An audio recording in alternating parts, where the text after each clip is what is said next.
Once was a land of woe and strife, where the people were bereft of hope. They prayed to their gods of might and light to deliver the heroes of old. Instead they got heroes. Did you hear the quotes in my voice of moral ambiguity? They may help or may not help you at all. Depends on what's in it for them. They kick and they punch and they maul and they smash. They lie and they scheme and they burn and they slash. Succeed or fail, it adds to the tale. Dungeons and Debacle starts now. Hello and welcome to this episode of the Dungeons and Debuckles podcast. I am your host and Dungeon Master, Kevin. Going around the table, Blake. Hey, I'm Blake, and I'll be playing Juliet, the Dragonborn Eldritch Knight / Wizard. And Hannah. I'm Hannah, and I'll be playing Talia, the human rogue. And John. Epstein killed himself. And I'm playing Alunodas, Elven monk. And Shane. That's me playing Alexander, the human bard.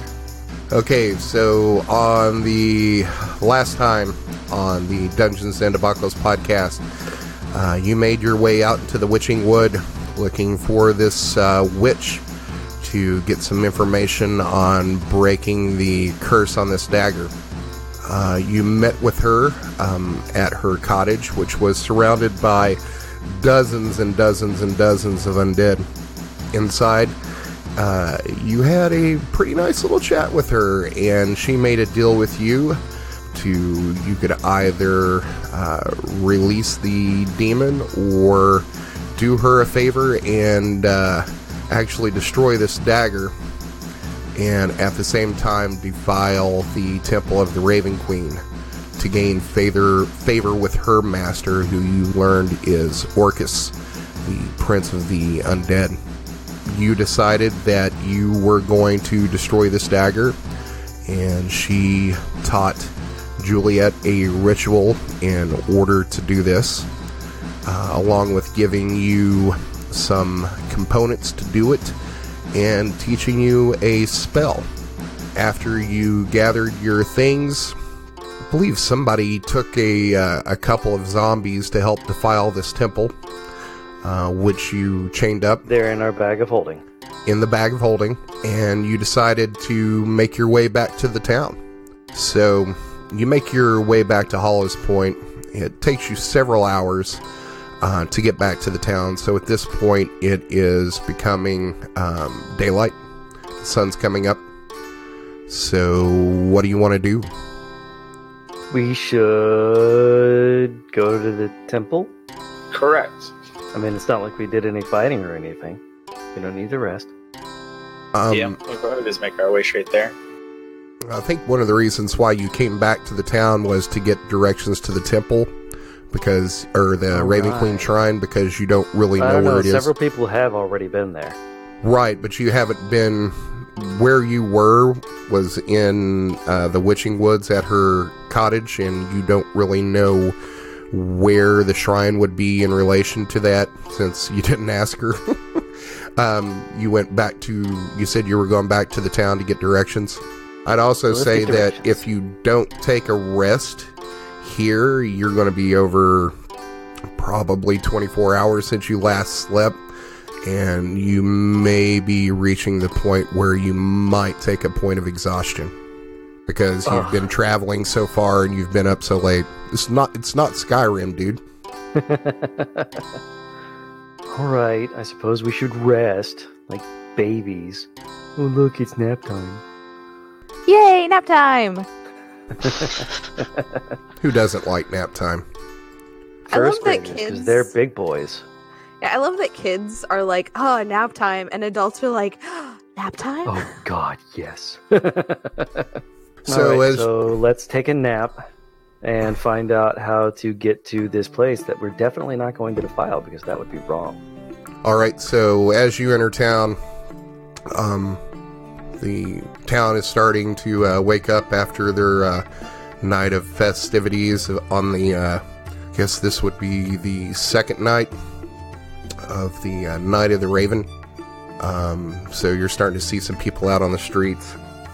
Do you want to make it go back to the inn where you were staying previously?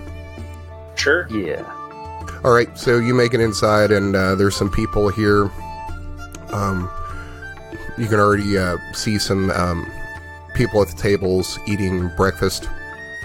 It's the same innkeeper that was here the night before.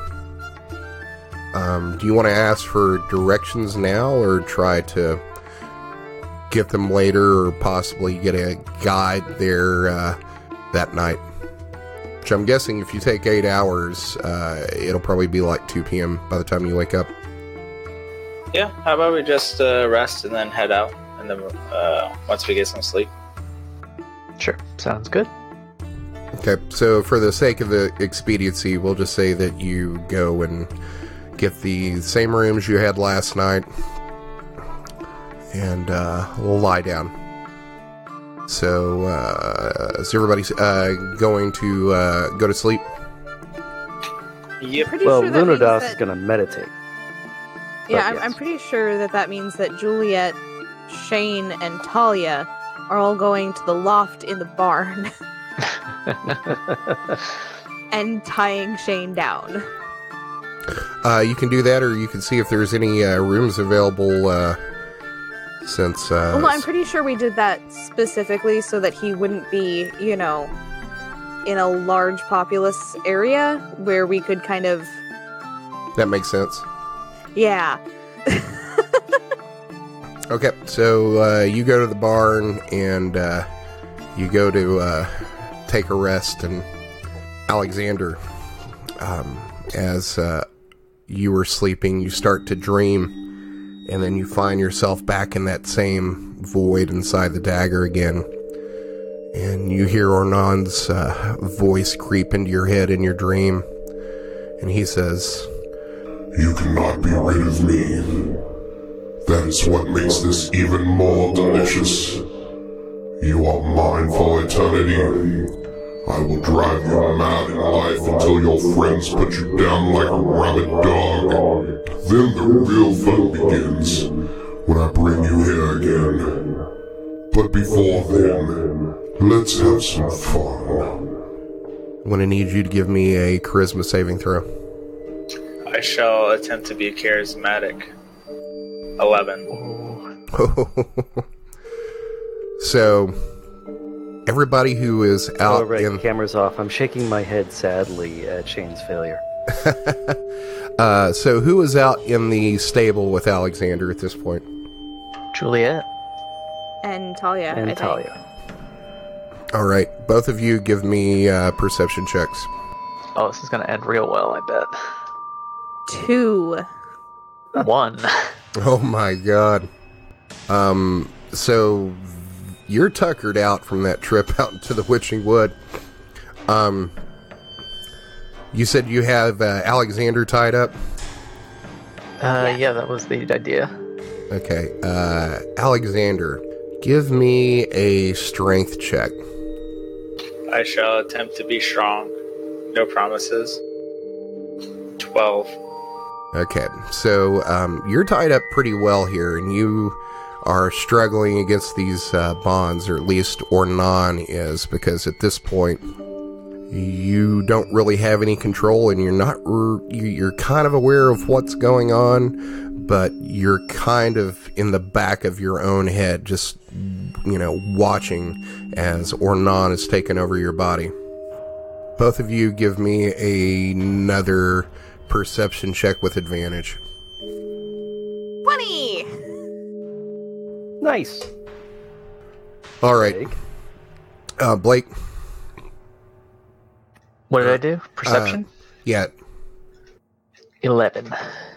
with advantage. Oh, So just roll it again. I like how my roll with the -1 modifier was higher than my roll with the +7 modifier. 19.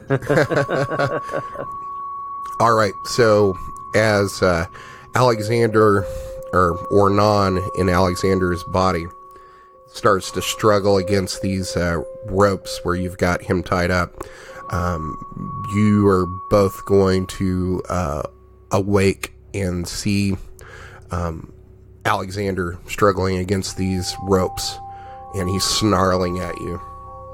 And you hear this voice that kind of sounds like Alexander, but it has this like superimposition of this growling, otherworldly voice coming through his mouth, saying, It's just a matter of time. I'll kill you both.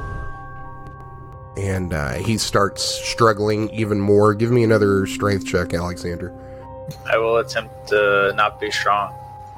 Be strong by not being strong. 18. You are able to get one of your hands free, and you start reaching for that dagger. I will let Juliet and Talia, you see him get his hand free and start reaching for that dagger. Is there anything you want to do?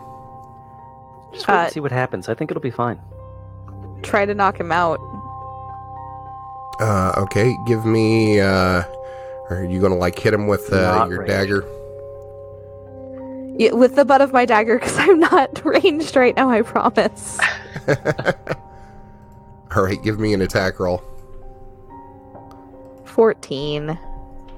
What's your AC? Well, actually, you'd be restrained, so I'll give you an and prone, so I'll give you advantage on that attack, so that'll be a Sweet, 24. 24. Nice.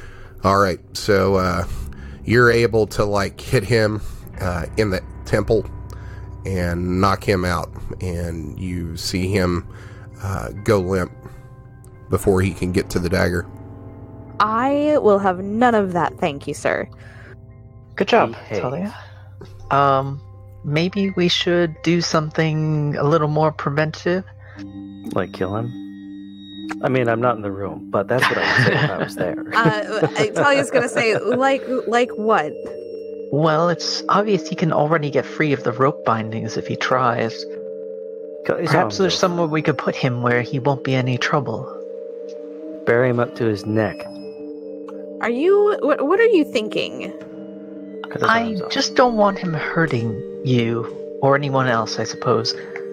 I mean, that's fair, but I did just knock him out, and I'm trying to figure out where you want to shove him. Are you trying to shove him in the bag of holding? Because he'll suffocate in there. But if you leave it open a little bit, wouldn't that... I mean, it would also allow him to drag himself out, wouldn't it? I suppose. A bag of holding's not like, hey, let's poke some holes in it and it'll be okay. That's true. I mean, if you poke holes in a bag of holding, it'll explode, right? Or implode? No, everything spills out. It only explodes if you put a hole in it. A magic hole. The movable hole. Right. I knew it was something like that. Okay, well, how about this instead? I'll keep myself awake for the remainder of the night. You get Okay. some sleep. And I'll just keep an eye on him, for the rest of the night. Day. I mean, that sounds good to me. If you need some rest, though, wake me up. Of course, thank you. Well, you could set watches on him. Just saying. Yeah, I don't think that's necessary, though. I could have Abbott lay on his head. He's probably like 120 pounds at this point.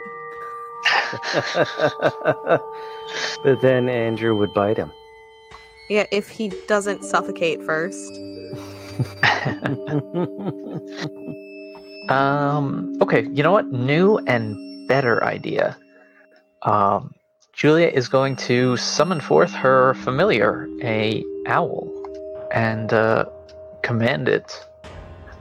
Watch over this man. If he breaks out of those bonds, wake us. No. If he starts moving, wake us. Okay, if he starts moving, wake us. If he breaks out of the bonds, it's too late. Hoo! Great. And since it's a magical creature, it doesn't need to sleep or anything, so we should be good. Hoo! Yes, Doctor, you are a good owl. Hoo! What's the name of your owl again? Doctor? Doctor. Dr. Al. Yep. Does he like to play the drums? No. I think he's getting good. you go back to sleep, leaving your familiar to watch Alexander, and the rest of your sleep is uneventful as Alexander doesn't stir. You are going to wake up 8 hours later, and your owl still sitting there watching over Alexander, and Alexander has got this deep, slow breathing as he is unconscious. Better than dead, I guess. Better dead than demonic. Fair. Zed. Fed. Well bred. So you're up and moving around, and Alexander isn't stirring.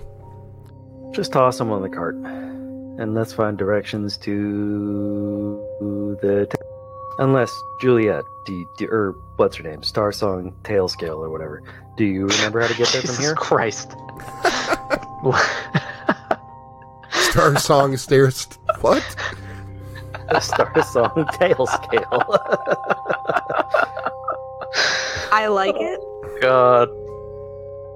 That's way better than the name I had. That's your next one. How about that? Alright.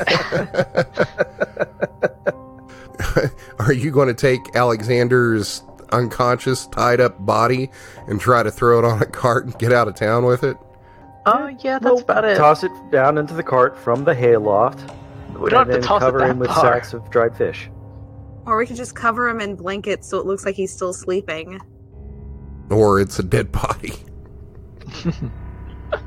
Give me a perception check. 6. Okay. So, what are you doing? I don't know. I'm not strong enough to move Alexander. In any event, we should... What do you mean? Haven't we been over this for like the last 2 minutes? Like, we're taking Alexander, we're putting him in the cart, putting blankets on top of him, and we're going. Alright, so... Ski-daddling. We also need directions, unless Starsong knows the way to the temple. Alright, so as you're prepping to move him out of the stables down into your cart, you're going to see that there's 2 stable hands down here mucking out stalls. Oh, okay. You're not the only people in this stable yard. Whoops. Well, if they see anything, hopefully they'll be smart enough not to say anything. Alternatively, See something, say something. Alternatively, we can unbind him, or... Still going to look like you're moving a dead body. Splash some alcohol on him. Say he'd been drinking. I could use minor illusion to make it look like he's not bound, and we could make a big ruckus about how, oh my gosh, I can't believe you're still asleep. You must not be feeling well. Let's get you in the cart. Drunk motherfucker. Or you could try waking him up. That sounds like a That sounds terrible dangerous. idea. Let's try it. Alright. Talia's gonna, like, smack his face. Okay.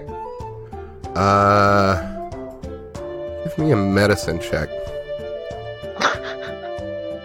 The good old percussive maintenance of the human 7. body. Yeah, so you, smack him, and he doesn't appear to be waking up.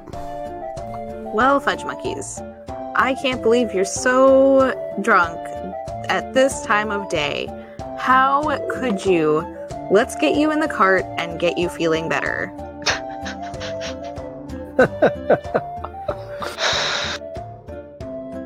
Luna's going to grab one hand and start pulling.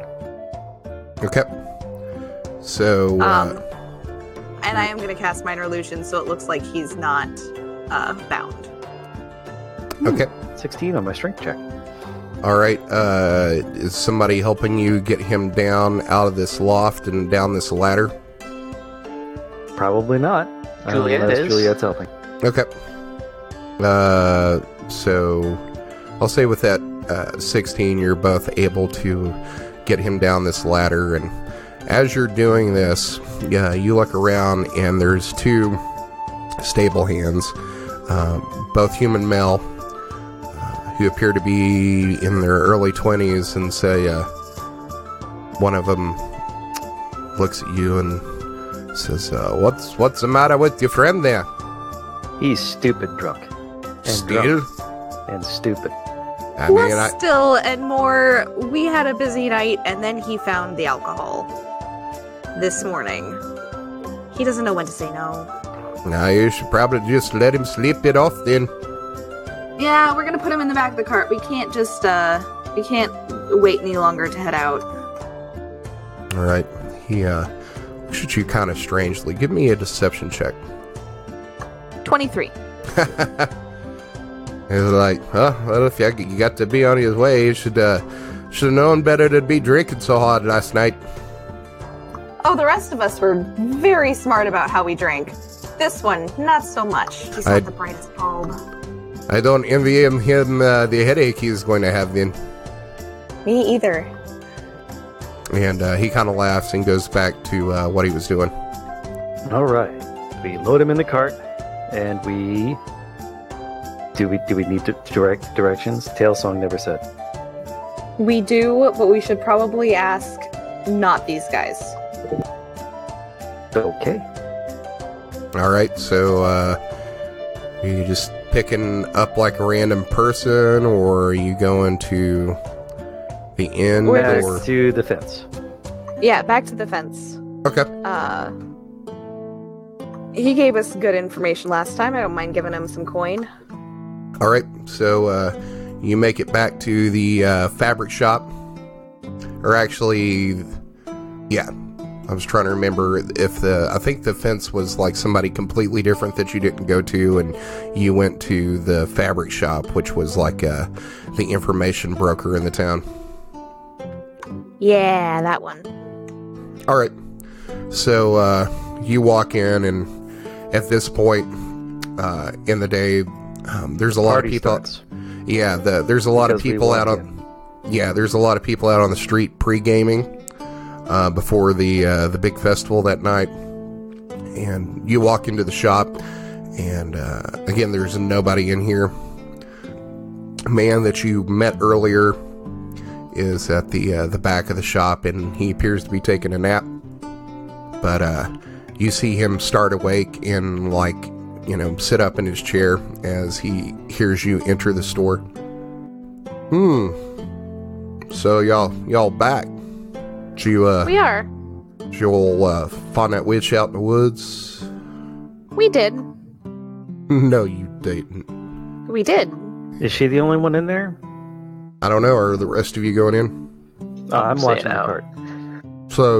So you said you met that witch? Tell me. Yeah, real creeper. Tell me all about it. Maybe I will if you first give me some information. A tit for tat. Indeed. Gross, she's a kid. Well, Oh my god. it depends on what kind of information you're looking for.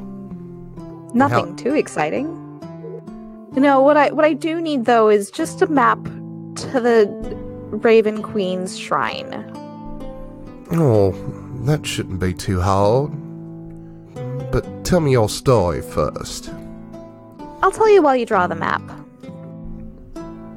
Give me a persuasion check. 24. Okay, so you can tell his interest is piqued. You talking about the meeting this witch out in the woods. So he says, well, I guess that's fair enough. And he pulls out a piece of parchment and a quill, and he starts drawing a map.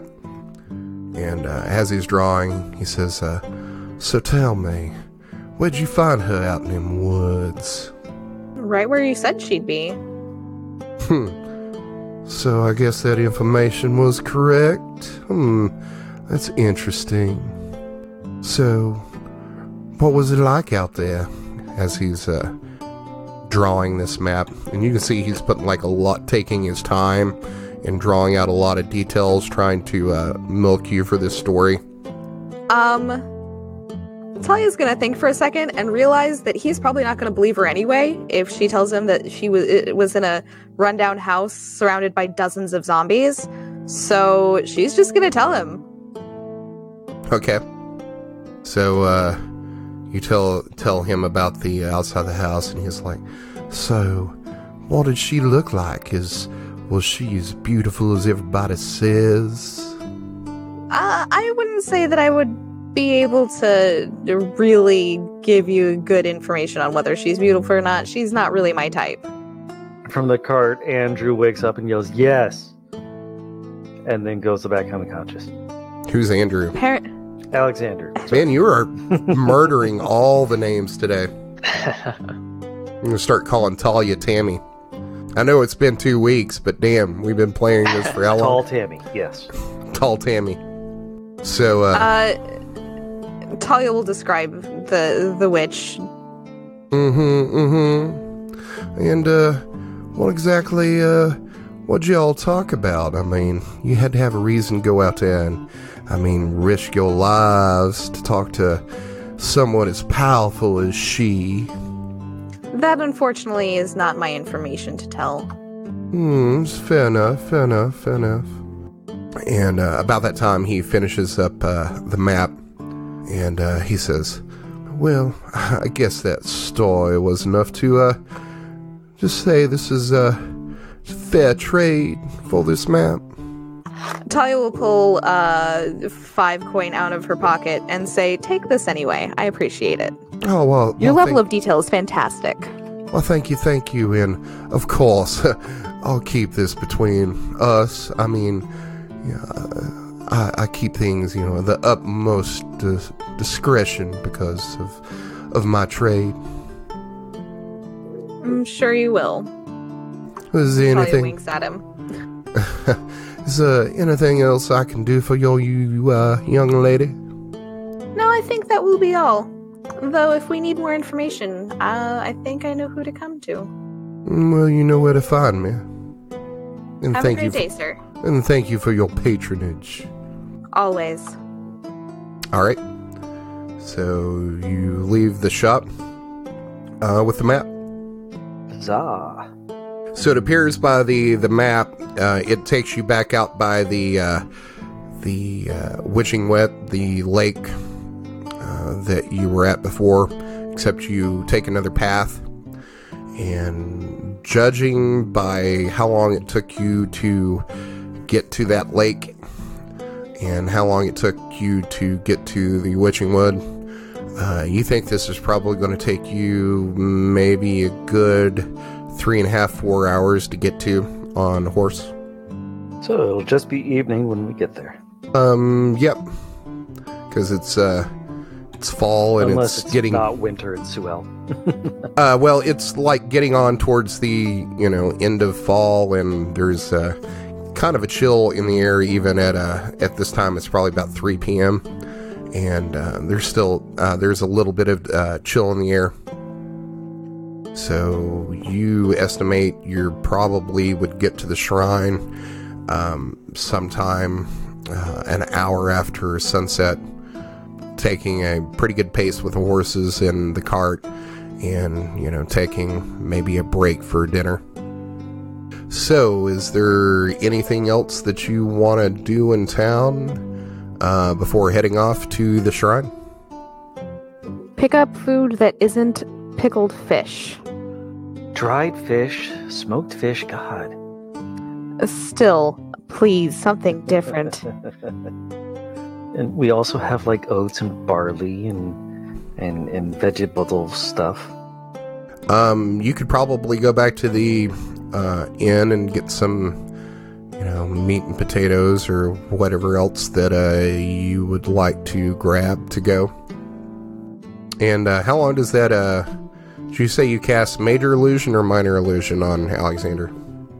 Minor illusion, but he'd be covered in blankets by now, so... Okay. That's fair enough. Like, it was really just to get him into the cart without anyone seeing him bound. Okay. So we'll say you either stop and get some street meat or go to the inn and pick up some food. Gross. Meat is murder. All right. So anything else you want to do? We already did all our shopping. All right. Everyone has Talia's not going to be able to spend her everything. 10,000 monies. It's only 4,000! Plus Wow. 500 platinum. Oh, yeah, that... kind of forgot about that. All right. So you do everything in town and you hit the trail. After about 45 minutes, you're going to make it to the Witching's Wet, the lake that you were at earlier. But instead of taking the trail to the west, you're going to take a trail that heads off to the northeast. This trail is pretty well worn. It's probably about 15 to 20 feet wide.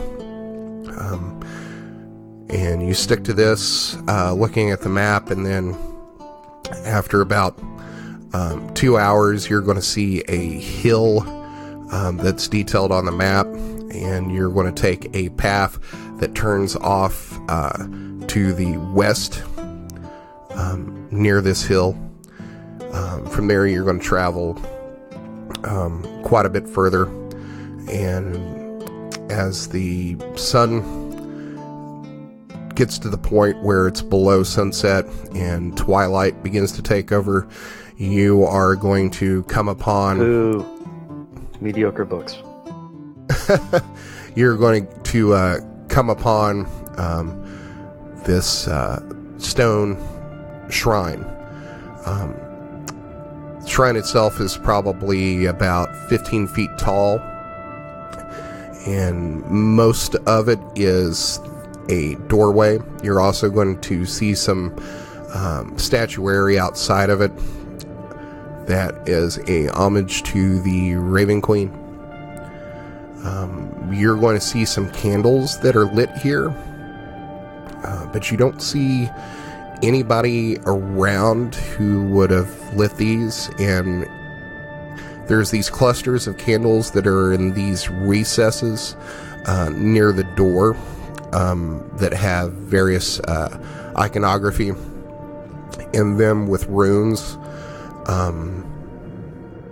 and you can see some depictions of ravens and skulls and skeletons inside them.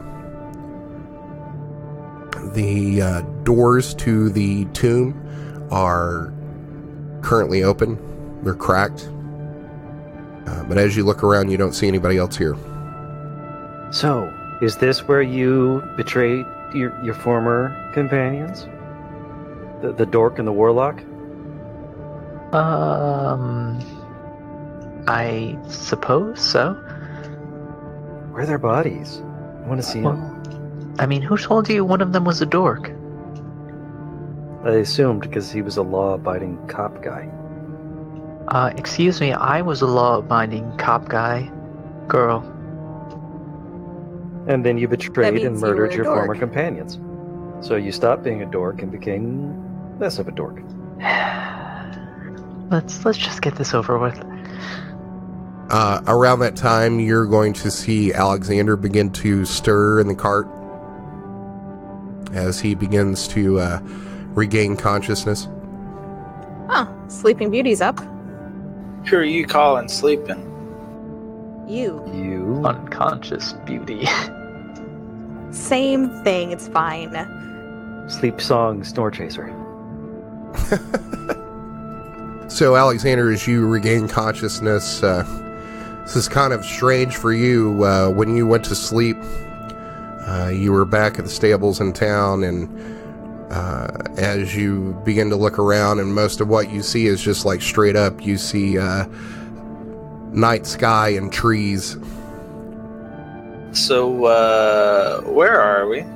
At the place where you killed and murdered your former friends. You can't just be less cryptic. Can you be more specific? You can be more Pacific. We're at a shrine to the Raven Queen. Sick. No, I'm pretty sure that's how you say it. No editing mistakes there. And, of course, are you going to try to set up... He's still bound, right? Yeah. Can you get me out from under these blankets? Why am I smothered in blankets right now? Feel like you're in the heaviest gravity blanket there is. Oh my god, I have a weighted blanket and it's amazing. So nobody's gonna take it off. Just gonna chilling here. You just need to make sure forever. you're not Dorknon. Man, I don't think blankets are gonna stop Dorknon. Well, Juliet They is going stop to pull monsters at Alexander night, out. so they can stop a demon. Yeah, blankets are perfect. Yeah, Juliet is going to pull Alexander out and untie him. Talia's gonna pull her daggers out and reverse the grip so that she can easily smack him in the head if she needs to. I'm pretty sure he's himself for now. Can't be too careful. So, Alexander, you sit up out of the cart and you look around and you recognize this as the shrine of the Raven Queen. You've been here previously, obviously, when you and Juliet met Sish, and I can't remember if you were actively involved in the murder of Tivit and Anamonti, or you passively just let it happen. But No, we were passive. That's what we're. No, that's our they story. both- We're sticking to it. They That's our both story. participated actively. The only one who sat out was the wolf boy. oh, and let's not forget Tivit's father, Who? the priest of Arathis Priest of Arathis, that you murdered. who you also murdered. Are you a psychic? You probably- told us the story. Let's this whole dagger thing's getting kind of old. Let's go inside. First things first. Juliet Get a is group going photo. to put on. This is a family vacation. Juliet is going to put on the Raven Queen outfit and mask that she bought at the town. Because then she'll look like she actually fits in. Are there people here? Doesn't matter. People come here, then. Okay. Somebody or anybody can give me either a perception or a survival check. I will try. And My- he tried. My luck 12. rolls has failed me. 26. Perfect roll. So, Alunodas, you look around and you're seeing some horse prints and cart tracks and footprints that don't seem too old, maybe only a couple of hours. But you didn't see anybody on the road on your way from Hollows Point. I point that out, and then I point out the candles, and I say, people have been here, so we should probably head inside and get this over with quick before they come back and get upset at us for defiling the shrine of their stupid bird lady. Alright, so are you going inside? Is there anything you want to do before you go in? I don't. Alright, so you make your way to the doors of the shrine and open them. You can see from, let's see, everybody here has dark vision except for Alexander, right? Nope. Oh yeah, you're I dragon. think Only Alunodas and Vic Alunodas. do. Don't forget Vic, even though she's kind of not here. She Does actually your is bat here. cloak not do anything for you? I don't think so. I will light a torch. Juliet will cast light on her weapon. So now we have light, we have a torch, we have Alunodas now blinded by the enormous amount of light. Okay. No, that's Thumb gets blinded by it. So you put up a torch and cast light, and you can see down into this crypt now. There's a stairs. There's kind of like you go through the doors, and there's this about a 10-foot platform, and then there's stairs that descend down probably about 10 feet, and you can see down inside as you make your way down through here. You can see that there's apparently no torches or lights in this crypt. Much the same before as you come in. There's this musty, earthy smell tinged with decay of probably long dead bodies and rotted clothing that's in here. You are also getting some hints of incense recently burned that has kind of filled this crypt. But as you make your way through here, probably Juliet and Alexander leading the way, since you remember where the altar is to the Raven Queen. You remember that if you go up here and turn left at this hallway, it'll take you to the shrine. Oh yeah, I remember this broken door. And over there is the tomb where Alexander got the knife. Seriously, did nobody remember to bring the camera? What's that? Over there is the tomb where you guys got the stupid dagger. We should be getting lots of pictures. This is a fun outing. So you make your way through this crypt and you come to the shrine of the Raven Queen. The area opens up into this large chamber, and as you look around, there's been a lot of repairs done to the damage that you previously did to defile this chamber. The statuary has been replaced. The altar here has been repaired, and at the back of this room, first you walk up into this room through some stairs that go up about 3 feet. You enter the chamber, and then there's a raised platform in this chamber that goes up some stairs about another 3 feet. And at the back of the room, in this concave alcove, you see this large looming statue of an avatar of the Raven Queen. It is this figure of a woman cloaked in black with these large raven wings that come from her back and kind of wrap around her front. And she is carrying a large sword in her left hand. Up on this platform, you see this large stone altar in front of this large statue that has runes carved all around it.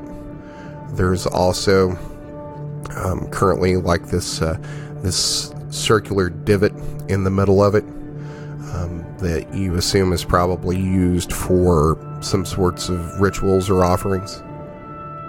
So, Juliet, you will remember that the witch told you that you're going to need to place the dagger on this altar. Alexander, the dagger, if you please. Just lay it down there. I will try. I am going to do as requested. Okay. So you place the dagger on the altar, and you feel like in the back of your mind that you've had like this kind of like gossamer tether from like this spike in the back of your mind to the dagger. And as you place the dagger in this divoted hole on the altar, you kind of feel like this tension on that connection between you and the dagger, as you feel like that dagger trying to return to your hand. And as you look down, you see that dagger kind of like vibrate and twitch for a second, but it doesn't move. Sick. So as it's sitting there, would you like to begin the ritual, Juliet? Yes. Juliet is going to begin that ritual. Okay. So The dagger's placed upon the altar, and you take out some chalk that the witch gave you, and you start to draw out this elaborate circle with runes inside it and geometric shapes within this circle based on the instructions that you were given by the witch that you've written in your journal. And you refer back to your notes, several times to make sure that you have this glyph done correctly on the altar. I need you to give me a Arcana check. That is a 17. So you refer back to your notes and then back to what you've drawn on the altar and then back to the notes, and you think you nailed it for this part of the ritual. So the next part of the ritual in your instructions, it tells you to place these ritual components at various points inside the circles and within these runes. And you have these bones and some charcoal and sulfur, and you place them at various points, and then you take a mound of incense and you place it at the top of this circle, and you light it, and it begins to smolder, and this smell of kind of like of this pungent, kind of like namchaka, but with like cinnamon in it, and it's really pungent and starts filling up this chamber. And then you take the vial of blood you were given by the witch, and you pour its contents on the dagger. Give me another Arcana check. 23. All right, so you refer back to your notes, and you think that you got everything where it needs to go inside the circle, and you've placed everything in what order it needs to be in. So, for the last part of this ritual, you need to cast this shatter spell upon the dagger that the witch taught you. So, give me one more Arcana check as you cast this spell. Wait, I would like... 23. Never mind. Wait, what's that? I was going to try and inspire you before the last check. Oh, okay. But you already rolled, and it's really high, so... Well done. So, Juliet starts casting this spell and waving her hands in various formations and speaking the verbal components of it. And as she finishes the last movements, you are going to start hear this sudden, loud ringing noise, painfully intense, that starts to emanate from this dagger. And you see the dagger start to glow purple, but it's like intense, and it just flares, and it starts to shake violently on this altar, and so violently that it's like jumping up and down within this circle, and you see it move to the left and then move to the right as if it's like bouncing off points in this circle that are preventing it from moving. And the glow intensifies even brighter, and it's getting hard to look at. And then the glow diminishes, and the ringing slowly subsides, and the dagger falls still. And nothing seems to happen. And then a long moment goes by, and the dagger starts to crack with these tiny fractures all over it. And then it shatters into these tiny pieces as if it were made of glass. And you look around, and Alexander has this physical reaction to this dagger smashing, as if like a thread snapped in your mind and between you and this dagger, and you stagger back, stunned. It's thrown across the room, rolls across the floor, slides into these boxes over here. And then he farts. Some pressure. But this this feeling in the back of your head that you've had ever since you've had this dagger. You became kind of numb to it after a while, but now it feels like there's this absence in the back of your head where that connection once was. And then you're like, whew, awesome, it's done.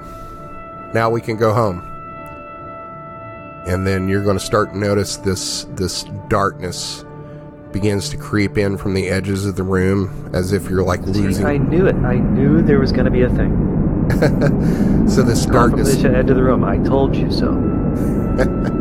So this darkness creeps in from the edges of the room, as if you're losing consciousness, until it gathers into this dark sphere that's probably about 10 feet in diameter, hovering above this altar. And it's like this nebulous rolling black cloud. It coalesces, and then inside it, behind the clouds, you can see two bright yellow eyes that are glowing, that are peering out from it, and then several more smaller glowing eyes. And then you see these tentacles begin to emerge from the dark cloud and wrap around the altar. Then the cloud dissipates, and before you see a terrifying sight. And it's almost too much to look at, and you avert your eyes from looking directly at it. But from what you can see, it's this large, fleshy blob that's wrinkled and veined, almost like a black and magenta oozing walnut. And these it's a librarian. And then these long tentacles with fanged mouths at their ends whip around in the air. And at the center of this mass is these two large yellow cat-like eyes. And below them, this dripping maw filled with fangs at least a foot long. And it begins to laugh.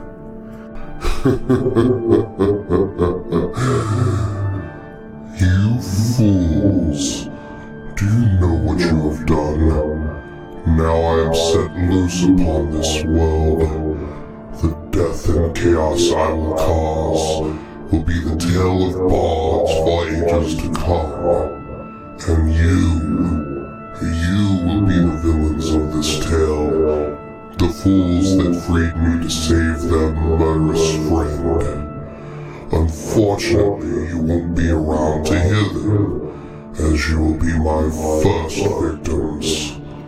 Grovel before me. If it pleases me, I may devour you quickly, as my hunger is great. Yeah, or we could just walk away.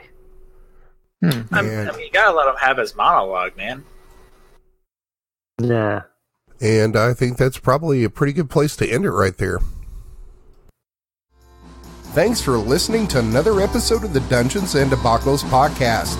If I could ask a halfling-sized favor, give us a 5-star rating and review on iTunes. It's the best way to support us.